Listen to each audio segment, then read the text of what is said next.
بلال رضی الله عنه هغه وفات کېدو. چې کله وفات کېدو نو ښځه ورته ناسته ده، بچي ورته راغونډ شوي دي، د بچو پلار مري، د بلال 3 ښځې دي.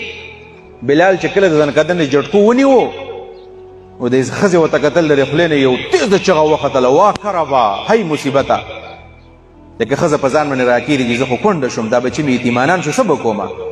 وی بلال ورته وویل داسې وخت دی خلکو تېره کوي، داسې وخت تېر کوي.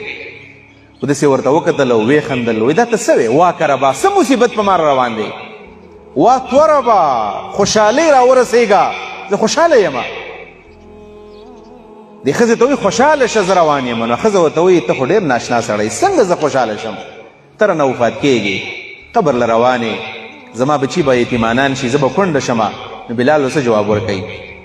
چې چا په دنیا کې وخت تېر کړی، نو بلال جواب ورکوي، وایي ځکه خوشحاله یم چې زه کنډر ته نه ځم، زمونږ خو خیال دا دی چې دا قبر یوه کنده ده. نه کنده نه ده، یوازې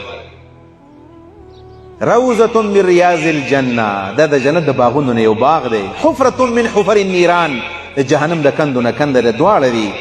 نو حضرت بلال ورته وایي ځکه خوشحاله یم چې غدن القى الاحبه محمدا وحزبه صلی الله علیه وسلم، زه چې وفات کېږم سبا د خپلو دوستانو سره ملاوېږم.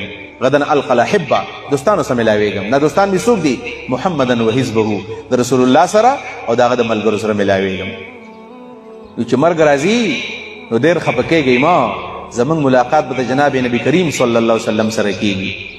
دا زمونږ عقیده ده چې کله د چا نه ساه وخېږي، د ده دا روح چې کله نیک دی بره ځي، او چې کله بد عمله دی لاندې ځي، خو چې بره کله لاړ شي هلته نبي علیه صلات وسلام روح دی، د آدم علیه السلام روح دی، د ټولو پیغمبرانو روحونه، د ټولو صلحاو صحابو روحونه، دا څومره چې په تاریخ کې نیکان تېر شوي دي، ټول به هلته زمونږ د هغوی سره ملاقات کېږي.